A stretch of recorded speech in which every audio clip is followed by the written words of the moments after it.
midowga Yurub oo sheegay in dacwad ay ku soo oogayaan Ingiriiska. Midowga Yurub ayaa bilaabaya dacwad sharciyadeed oo ka dhan ah dawladda Ingiriiska, taas oo lagu eedeynayo inay jebisay heshiiska Brexit ee Ingiriiska uga baxayo midowga Yurub. Soo jeedinta ayaa la xiriirta in dawladda UK ay jebisay ballanqaadkii ahaa in lagu dhaqmo rabitaankii wanaagsanaa ee ku jiray heshiiska. Ka bixitaanka ayay tiri madaxweynaha guddiga midowga Yurub waxay bilaabeen hannaan sharci ah oo ka dhan ah Ingiriiska oo loo arko inuu hareermarayo heshiiska ka bixitaanka ee lagu heshiiyey ee EU-da.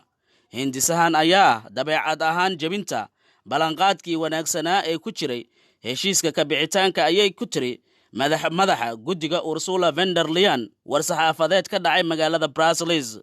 Warqad ayaa loo diray London, taasoo dawladda Ingiriiska haysato 1 bil oo ay kaga jawaabto ka hor intaan guddiga go'aan ka gaarin sida loo sii wado. Talaabadan ayaa waxay muujinaysaa sida uu u sii xumaanayo xiriirka u dhaxeeya boqortooyada Ingiriiska iyo midowga Yurub.